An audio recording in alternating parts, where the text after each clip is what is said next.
Okay, good evening. Welcome to the Monday, May 8th Select Board meeting. We will start with the Pledge of Allegiance. Pledge of Allegiance to the flag of the United States of America and to the republic for which it stands, one nation, under God, indivisible, with liberty and justice for all.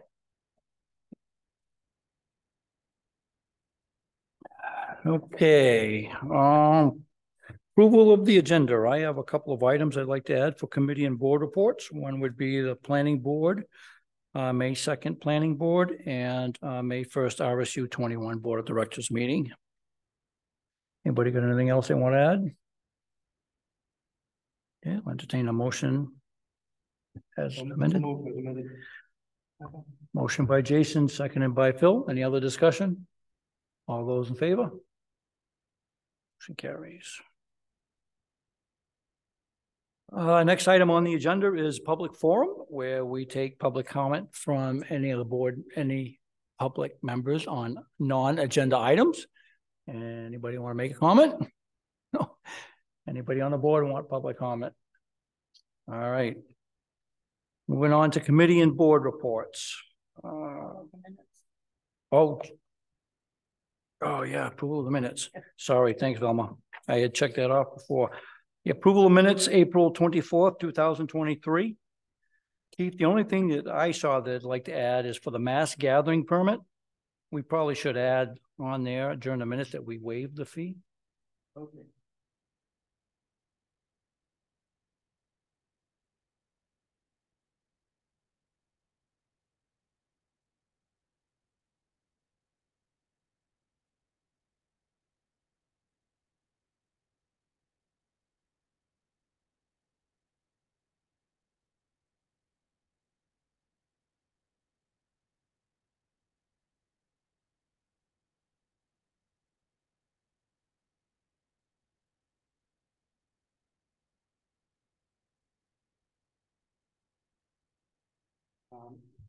Do you have a motion in? Nope, no, not yet. I'll make a motion to approve minutes. I'll second that. Motion by Jason, seconded by Velma. Any other discussion? All those in favor? Motion carries. All right, now committee and board reports. All right, I'll start first with the RSU 21 meeting of May 1st. Opened the meeting at 6 o'clock, and there was one public comment. An individual stood up and talked about the August 28th school start date. This year, the first day of school is August 28th. And he had some concerns about that, you know, trying to start before Labor Day, and we kind of went on about that one. Consent agenda items. They had resignation of Jennifer Godine, Spanish teacher at an MLD. Resignation of Thomas Massis, special education teacher at Kennebunk High School, and resignation of Michelle Shirley, kindergarten teacher here at MLD. Committee reports for facilities. Richard Tallinger Smith talked a little bit about the field and how the fields held up with the significant rains that we got. And they did pretty good. The new field itself, the playing field itself, he said, did very, very well. Water kind of went off, but there were certainly puddles everywhere else. But the new field is looking pretty good. There's still some work that needs to be done there. The complex was going to be open on the 2nd just for practice. They won't be able to do any school sports there, but they do plan on doing graduation there this year. Human resources, Dawn gave an update on the healthcare. She talked about how good of a program that they have, and that'll basically resulted in a 0 increase for their healthcare. So that worked out pretty good. Talked a little bit about throughout the district that they're very busy in hiring. One of the note that she made, the average teacher age is 45 years old, and the average tech is 50 years old throughout the district. So as people have been there for a while. The next item is that they talked about was policies. So they approved the recruiting and hiring of administrative staff. They had a little bit of discussion on public participation at board meetings. And they eventually approved that. Both of those were approved for a second reading. Then they had policy ACAAA, which is transgender and gender expansive students. This was a very, very long discussion. This was an over 2-hour discussion on that subject. And lots of concerns on this. Students, parents, teachers, and what have you. So they didn't approve it. They're going back to committee, trying to work a few items out on that. There was no new business. We ended up, they went into executive session at 9:18 p.m. So that's it for the school board meeting. Next item is the May 2nd planning board meeting. They had their public hearing on the proposed amendments to the Arundel land use ordinance for the accessory units. That kind of went off without a hitch. You know, nobody really mentioned anything. So we should be seeing that coming up on the warrant. Pending applications, Michael Thomas, major subdivision over at Clearview Estates. You know, there was lots of discussion on that. The room was pretty full with folks from Clearview. And the board did ask, you know, this was just for a sketch plan, but the board did ask the public if they had any input. And there were a few members of the public that talked about some of their concerns, you know, traffic issues, well issues, flood issues, road wear issues, stuff like that. And kind of gave the public timeline of what would happen when it goes. So again, this was just for a sketch plan, and they will be back. Let's see, they voted on sending the amendment for us, and we adjourned at 8:30 p.m. And that's that. All right, manager's report. Yes, Mr. Chairman, I provided in your packet a sheet that was provided by the county manager reference to the York County tax assessment. It appears Arundel's share will go up 1.41%. I believe we had anticipated perhaps $283,000. So it looks like it's going to be $276,087.45. So a little bit of better news there as to what we initially thought. I thought also that you would find the sheet interesting because it provides what the state has for 100% valuation within within York County and the contributions by each municipality as a result of that. So it's pretty astonishing some of the values of our coastal communities within York County and what they actually are. But and when you begin to look at the state valuations and you begin to number, I think there's 29 communities in York County. We end up in the bottom third of overall value as we look at these, and that stayed pretty much the same depending on what happens with value as we move along. But oftentimes the communities that particularly have a little more value than us have a little bit of water around them, either lakes, ponds, the ocean, so on and so forth. So that's a distinguishing factor that I see based on some of the communities around us. Okay, anybody got any comments on that, concerns?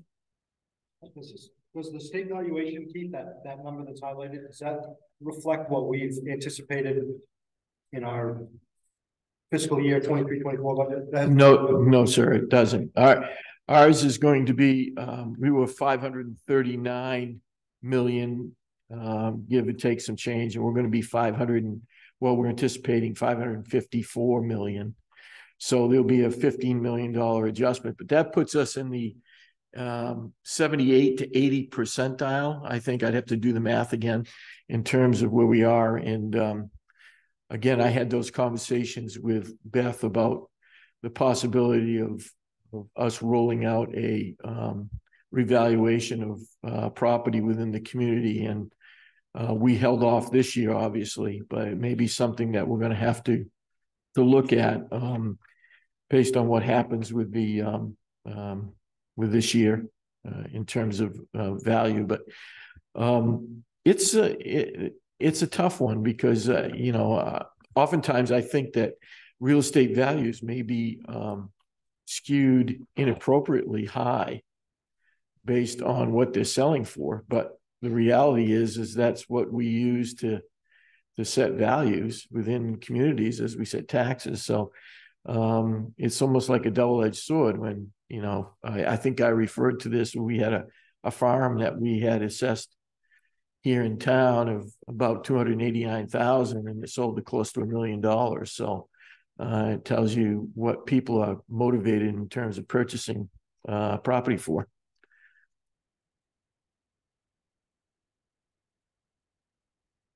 The next thing I have is I provided just the map plans for the traffic signal replacements that will be occurring on the Route 1 corridor at two locations.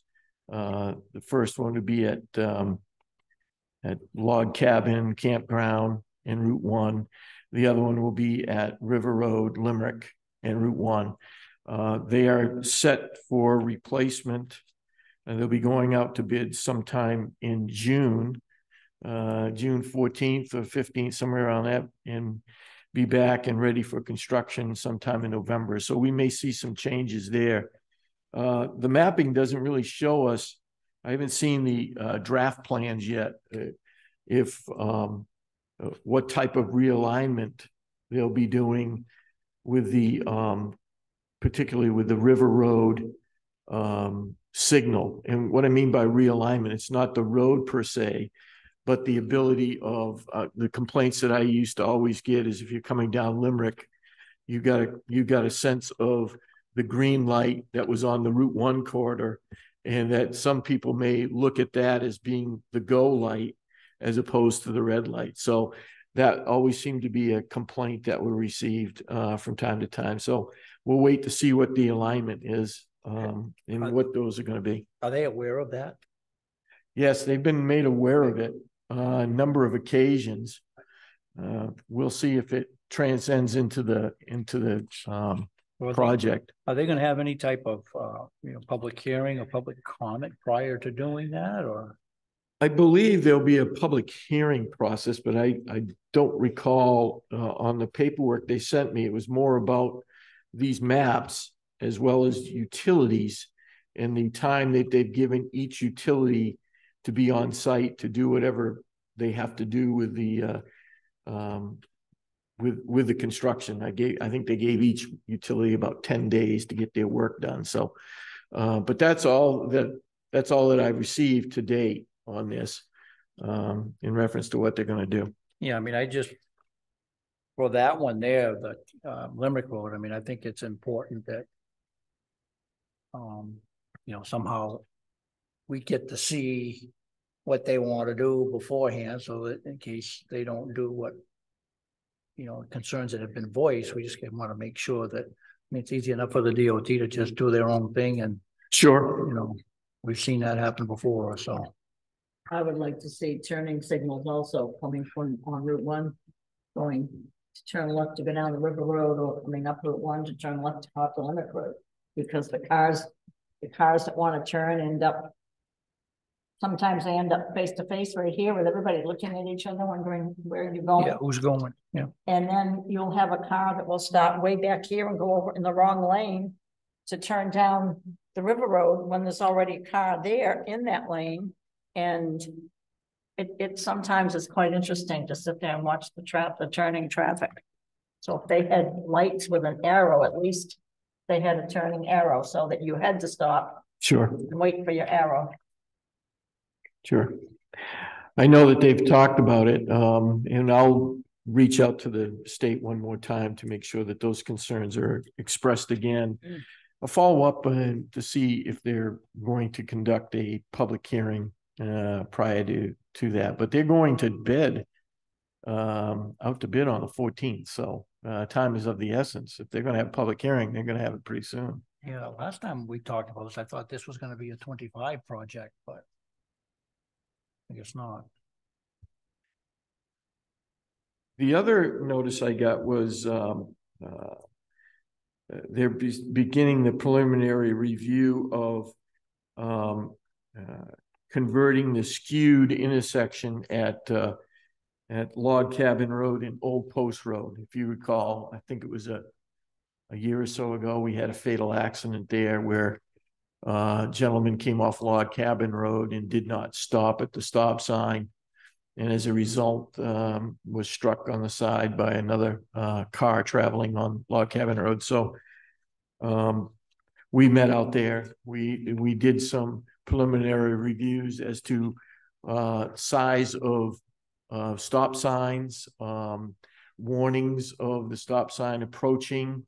There was talk about putting some sort of lighted stop warning thing there.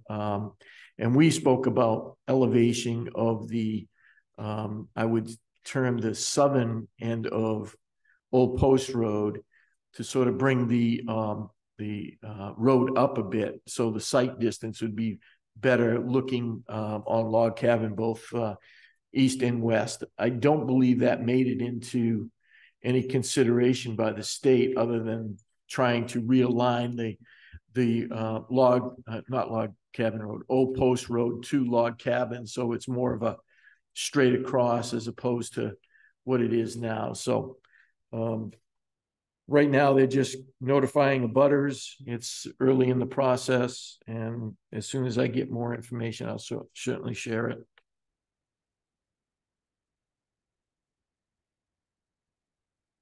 Okay, next item is LD 1409. Yeah, the reason I wanted to chat about it is, if you recall, during our discussions with the fire service budget and the increased, cost associated with that, particularly with full-time personnel being put on, well, I was always concerned that that the town would lose out on perhaps a reimbursement of training cost if, for instance, somebody goes to training for us, we pay for that, and then they turn around and get hired by another company or another town or municipality to provide those services. What happens to us? Well, I guess the bill is now pending, similar to what they've done with law enforcement. They're beginning to discuss what the contributions would be to the community that would lose out on that. I don't believe it's got out of committee yet, but I found it interesting. Thought I'd share it with you guys as to at least it's in front of the legislature now for consideration.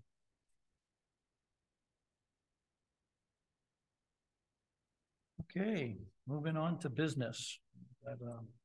Bentley Saloon special amusement permit. Yes, yearly Bentley's provides to us special amusement permit for activities and efforts that are not only at the saloon inside, but these particularly go for things along the outside of the property. I've provided you a copy of the submittals provided to them. It's been pretty straightforward and boilerplate that they've had over the past several years in front of you, based on the activities that they have outside. Their fundraisers, their car shows, what they're doing on certain weekends, and so on and so forth. And they provide a list. I don't think it's completely accurate, but it gives you a sense of what they're doing from their opening, which was April 30th, through October 8th. So they've had a couple of events there already. Are they operating those without a permit? No, I think their permit doesn't lapse until, June 24th. yeah. So I think they have time on the existing permit that they have. And then, this permit will kick in. Good. I was at that car show Sunday. It was pretty good turnout. Oh, good. Yeah. Okay, looking for a motion to accept a special amusement permit for Bentley Saloon. Second. Motion by Phil, seconded by Velma. Any other discussion? All those in favor? Motion carries. I'll send it on down here for signatures.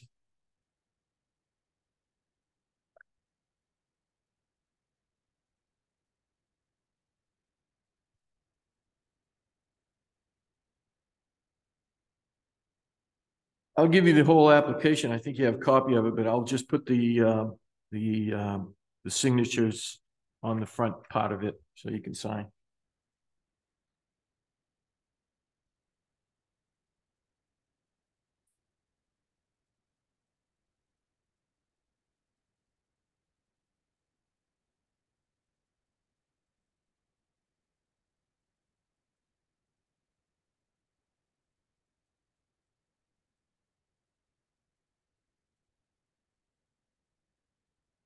We'll have to sign select person.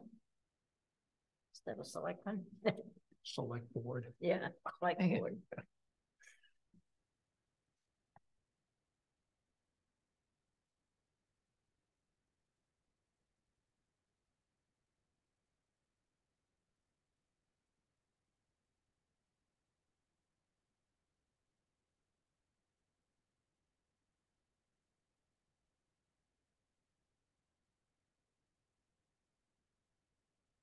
You may have to send that back down because I think I have the Dutch Elm license Oh, underneath. permit in there as well.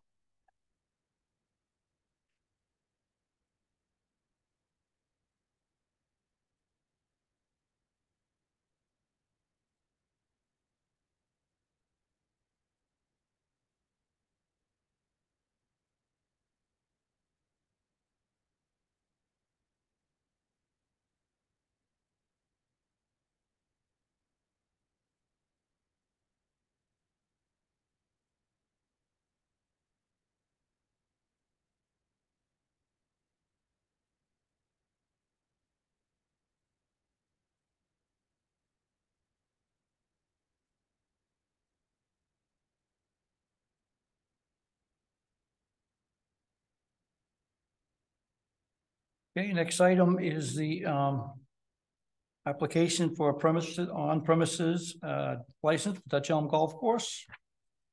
Yeah, let me get my application. I think it's part of that whole packet that I just sent out. I follow.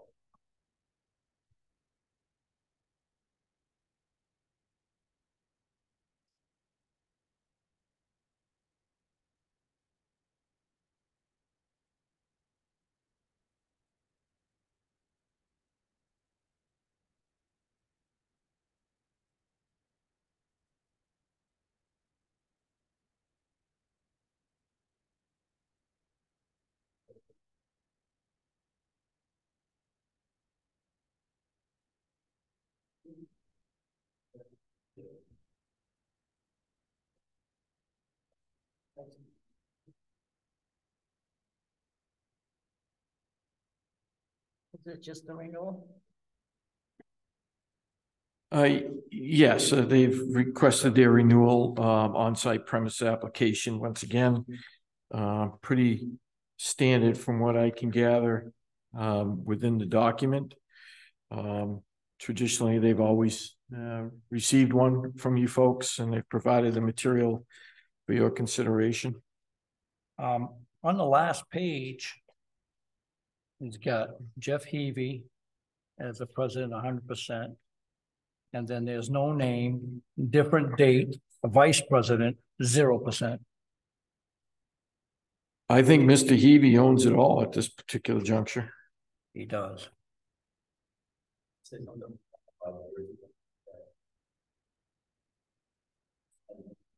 What's the name and addresses for the previous 5 5 years. birthdays, titles, offices?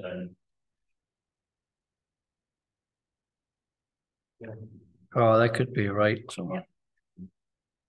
Also, the last 5 years, he was vice president. He had, so when Norm had it, he had no interest in it. Yeah. That makes sense. That makes sense, Tom. Yep.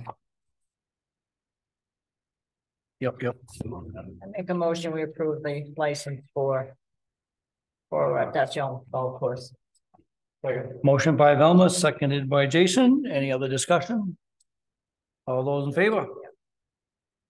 I believe this one only would take a authorization by one of the select board members, so my suggestion would be the chairman would sign this and then just return it to me. Yeah. You got it.